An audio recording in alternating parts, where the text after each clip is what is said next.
बिस्मिल्लाहिर्रहमानिर्रहीम। अस्सलाम वालेकुम। इस वक्त पूरा पाकिस्तान सड़कों पर है।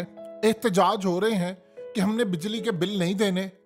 बिजली दफ्तरों के बाहर पुलिस तैनात हो चुकी है और इस सारी सूरत हाल में उन्होंने कहा हमारी जान को शदीद खतरा लाहक है और जो मीटर रीडर जाएगा उसने कहा जी मुझे मार पड़ेगी, लिहाजा या तो हमारे साथ पुलिस भेजें या कोई हमें इंतजाम करके दे। हमने किसी सूरत अब नहीं जाना क्योंकि लोग मार रहे हैं, उनकी आंखों में खून उतरा हुआ है। अब मामला क्या है? पूरा पाकिस्तान सड़कों पर है। उन्होंने कहा जी हमने बिल नहीं देने। और सबसे बढ़कर आप देखिए जरा, मसाजिद में ऐलान हो रहे हैं। ये देखिए जरा, एक तो पहले आजाद कश्मीर में था, अब ये है। इसका सोल्यूशन क्या है? सोल्यूशन आपको दे दिया है ईरान ने। कमाल सोल्यूशन है आपका। ईरान के सफीर ने कहा जी हम पाकिस्तान के तमाम मसाइल हल करने को तैयार है। 15 दिन के अंदर पाकिस्तान के तमाम मसाइल हल हो जाएंगे। कैसे? उन्होंने कहा कि सस्ती बिजली हम आपको दे देंगे, सस्ती गैस चाहिए हम आपको दे देंगे, पेट्रोल सस्ता चाहिए हम आपको दे देंगे। ये 3 चीजें हम आपको दे देते हैं, हम आपको देने को तैयार है। हमारे बॉर्डर से तमाम चीजें आपके मुल्क में आ जाएंगी, आप लेने की तैयारी करें। हम आपके मुल्क के तमाम मसाइल हल कर देंगे। ये मेन 3 मसले हैं, हम करने को तैयार हैं। हुआ यूं है कि अफगानिस्तान के अंदर तेल की कीमतें नीचे चली गई हैं, बहुत ज्यादा नीचे। उन्होंने काम ये किया कि उन्होंने ईरान से एक तो किया है मुआहिदा, दूसरा अफगानिस्तान के अंदर अपना पेट्रोल निकला हुआ है। तो उन्होंने कहा है कि आप हमसे चीजें ले लें, हम आपको देते हैं, हम तैयार हैं। आपकी बिजली भी सस्ती हो जाएगी, गैस भी आपकी सस्ती हो जाएगी, पेट्रोल भी आपका सस्ता हो जाएगा। ये 3 चीजें नीचे जाएंगी, मुल्क आपका खुशहाल हो जाएगा। सिर्फ 15 दिन के अंदर अंदर पाकिस्तान के तमाम जो महंगाई के क्राइसिस है वो खत्म हो जाएंगे। बताएं आप तैयार हैं? देखिए, उनको पता है आपके मुल्क में सारा स्मगलिंग से ईरान का पेट्रोल आ रहा है। 40% तो आपका पेट्रोल आ रहा है।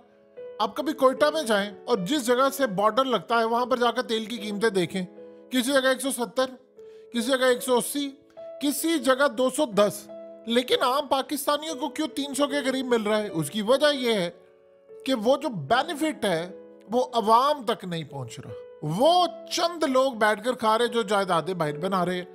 ईरान ने जो देखा है कि भाई आप लोग इतनी, ये जो ब्लू कलर की गाड़ियां होती हैं ये सारियां आप लेकर जाते हैं और इसमें पेट्रोल भर भर कर आप लेकर आते हैं और वापस आप ये जाते हैं।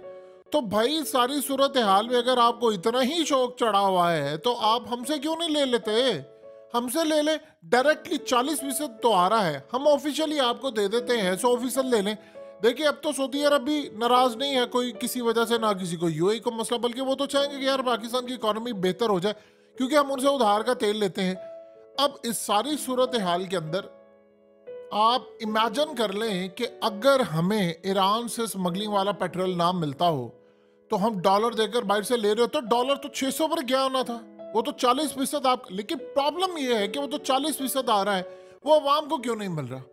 देखिए 18, 20, 30 रुपए आप वहां से ले रहे हैं। आप 30 रुपए का लगा लें, 35, 40 रुपए का लगा लें, आप 40 रुपए का लगा लें, तो आप पाकिस्तानी कौम को 150 का क्यों नहीं दे सकते? कमा लें उसमें से 110 रुपए पर लीटर। लेकिन वो जो अगर आप 110 रुपए पर लीटर करेंगे तो वो सारे का सारा जो पैसा है, जो मुफ्त बिजली के यूनिट जा रहे हैं, जो फलाने बंदे के खानसामे हैं, वो फलाने की टिकटें हैं, उनके घर हैं, उनके मुफ्त पेट्रोल हैं, ये चीजें हैं, वो किधर जाएगा? वो कहां से पूरा होगा?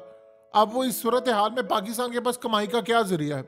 पेट्रोल महंगा, उसके अलावा गैस महंगी, बिजली महंगी, ये तो आपके कमाई के जरिए है। जब आपके अंदाजा कर ले जरा, आपके बिल के अंदर आपको इनकम टैक्स लगकर आ रहा है और आपका मालिक मकान मर चुका हुआ है, आपको पता ही नहीं है। आप जिस घर में जा रहे हैं वो पता नहीं मालिक मकान ने कभी इनकम टैक्स दिया है नहीं दिया, वो मर खप गया है। कभी दुनिया में आपने सुना है कि आप अगर किसी घर में किराएदार है और मालिक मकान मर चुका हुआ है, वो उसके दादे के नाम पे घर था और वो मुर्दा है और मुर्दे से इनकम टैक्स आप ले रहे हैं? यानी दुनिया में आपने ऐसी बेशर्मी कभी देखी है और सुनी है? बताएं जरा। तो मरने वाला भी टैक्स दे रहा होता है। यानी एक बंदा मर गया है, उसका इनकम टैक्स है। और भाई उसकी इनकम क्या है? वो मर खप गया, कब्र में लेटा हुआ, आप उसे टैक्स ले रहे हैं। और वो टैक्स कौन पे कर रहा है? वो किराएदार पे कर रहा है। वो किराएदार कौन है? वो बेचारा किराएदार जो है वो खुद इनकम टैक्स देता है। अब मिसाल के तौर पर एक किराएदार है, वो किसी कंपनी में जॉब करता है या सरकारी मुलाजिम लगा ले आप, वो सरकारी मुलाजिम है, तो सरकारी मुलाजिम उसका तो टैक्स कट के आता है। तो टैक्स उसका इनकम टैक्स कट के आता है, तो वो किसी का इनकम टैक्स क्यों देगा? इस सवाल का कोई जवाब है किसी के पास कि भाई वो किसी का इनकम टैक्स क्यों देगा? कभी बिलों में भी इनकम टैक्स लग के आता है। फिर फ्यूल एडजस्टमेंट, वो जो जी 6 महीने पहले किसी ने तेल इस्तेमाल किया था उसके पैसे आप अब पे करेंगे। आप 6 महीने पहले किसी रेस्टोरेंट में खाना खाने के लिए गए हैं तो भाई उसका 4,000 बिल पे किया था, 2,000 रुपये और पे करें 6 महीने के बाद। वो खाना जो हो सकता है अंदर जाकर आपको बीमारियां बन चुका, उसकी वजह से आप अस्पताल में चले गए हो, फूड पॉइजन हो गया हो और उस पर आपको मजीद 20-25 हज़ार रुपया लग गया, उस अस्पताल में रहे हो या बीमार हो गए हो, उसका मजीद 2,000 रुपया दे क्योंकि आपने वो खाना खाया था। कभी ऐसा भी दुनिया में होता है कि पेट्रोल जो यानी वो कंपनीज है वो चीज हमें क्या, हमारी तरह से आप भाड़ में जाएं, आपका पेट्रोल जो है या आपका ऑयल है फलाना है, आप जितना मर्जी ले, आप आवाम का खून चूस रहे हैं, 6 महीने के बाद फ्यूल एडजस्टमेंट की मतलब आप लेते क्यों हैं? ये आपके मुल्क की सूरत हाल। अब ईरान ने आपको कहा है तो आप ले क्यों नहीं रहे? आप नहीं ले सकते। नंबर 1, अगर आप ईरान से ऑफिशियली लेना शुरू कर देंगे तो आपको अमेरिका का प्रेशर है। क्या सारे जहान का प्रेशर सिर्फ पाकिस्तान के लिए रह गया? भारत के ऊपर S-400 का प्रेशर था, जंग छिड़ी हुई है उनके साथ, उससे कहा S-400 तुम लोगे, पाबंदियां आयद कर देंगे रशिया से। उसने कहा अच्छा कर लो, उसे ले लिया S-400। क्या कर दिया आपने बताइए ना? अमेरिका ने उसका क्या करे? अमेरिका ने कहा तुमने रशिया की जंग में नहीं जाना, तुम क्वाड का हिस्सा हो। क्वाड स्पेशली चाइना के खिलाफ है और चाइना और रशिया के खिलाफ है, हम बर्दाश्त नहीं करेंगे, हम तुम पर पाबंदी आयद करेंगे, तुम देखना तुम्हारा मशर क्या करते हैं। उसने कहा ठीक है जो करना है कर लो, मैं रूस की जंग की मजम्मत ही नहीं करूंगा, जो मर्जी हो जाए मैं रूस से जंग की मजम्मत नहीं करूंगा। आज भी 40% के ऊपर भारत लेता है पेट्रोल। आप जानते हैं कि भारत ने काम क्या किया? वो कई दहाइयों से रूस से तेल ले रहा है और तेल लेने के बाद उसकी जो रिफाइनरी है वो इतनी जबरदस्त है कि उसमें से उसको एक तो सस्ता बढ़ता है, सस्ता बढ़ने के बाद उसकी जो रिफाइनरी है, टेक्नोलॉजी है, वो उसको रिफाइन कर देती है। आप बताइए वो क्यों आपसे आ गया? एक ही साथ तो आजाद हुए थे, वो अंग्रेज हम दोनों को देकर गया था ना मुल्क। भारत का कोई टूटा? आपका टूट के बांग्लादेश बन गया। भारत चांद पर पहुंच गया, आप कहां पर है? कब्र में। तो भाई ये बताएं भारत के अंदर क्यों नहीं इस वक्त लोग सड़कों पर निकले हुए जैसे पाकिस्तान के अंदर निकले हुए हैं बिजली के बिलों को लेकर? वहां क्यों नहीं है? वहां महंगाई है वहां पर भी।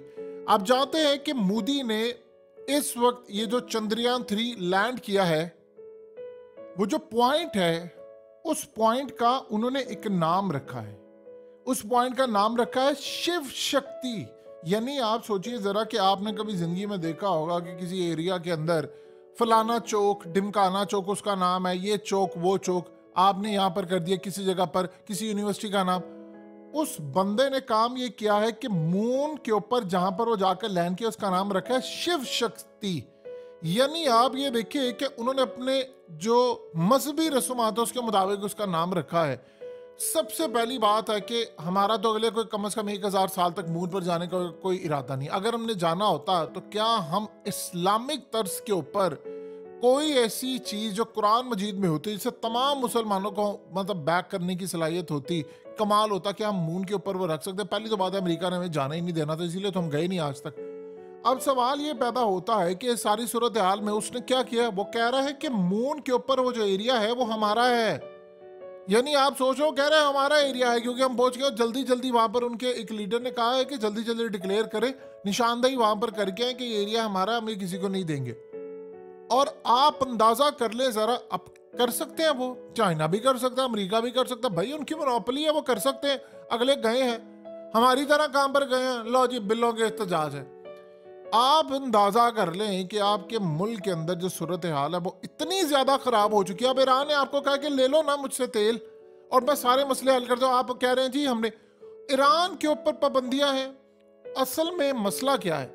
देखिए तुर्की के ऊपर S-400 की पाबंदियां लगाई, वो खड़े हो गए। भारत के ऊपर उन्होंने धमकी दी, वो खड़े हो गए। दुनिया में सारे, मोहम्मद बिन सलमान को अमेरिका ने कम धमकियां दी है, उसने जाकर कह दिया, उसने कहा कि हमें तुम्हारी जरूरत भी नहीं है। ये जो ब्रिक्स है, ब्रिक्स के अंदर अब वो जा रहे हैं ना, अब UAE जा रहा है, सऊदी अरब जा रहा है, सारे जा रहे हैं, 6 ममालिक जा रहे हैं। आपने मुंह ही नहीं लगाया, ना उन्होंने आपको मुंह लगाया। तो क्या अमेरिका की वहां पर उनको नहीं पता कि ये डॉलर को डिच करने के लिए जा रहे हैं? तो इस सारी सूरत हाल में हमें जो अमेरिका की पाबंदियां, और आगे मुल्क में करना क्या है पाबंदियों कर करके? आपका मुल्क गबर में इससे ज्यादा क्या पाबंदियां लगेंगी हम पर? आप बताइए, पाबंदियां लगेंगी क्या है? पेट्रोल ही है ना, वो तो हम ले लेंगे ईरान से। आप ले ना पेट्रोल, गैस उससे ले, बिजली ले, ये 3 चीजें तो आपको चाहिए, बाकी तो आप सारा कुछ ले ही लेते हैं। तो आप स्टैंड लेंगे तो अगर 425 अरब डॉलर चाइना ईरान में इन्वेस्ट कर सकता है, तो सोचिए जरा आपके मुल्क में क्यों वो सिर्फ $70 का है? क्योंकि उसको पता है कि 70 अरब डॉलर हम यहाँ पर इन्वेस्ट कर रहे हैं पाकिस्तान के अंदर, ईरान में इसलिए करें क्योंकि वो अमेरिका के खिलाफ खड़ा हो गया। 470 अरब डॉलर, अंदाजा कर ले जरा। तो ये सारी सूरत हाल के अंदर चीज़ों को समझिए ज़रा। उन्होंने कहा कि हमसे ले ले, आपके सारे मसले हल हो जाएंगे। हम कभी भी नहीं लेंगे, कभी भी नहीं लेंगे। हाँ, स्मगलिंग करके लेते रहेंगे, स्मगलिंग करके लेते रहेंगे, क्योंकि उसमें चंद लोग पैसा बना रहे हैं।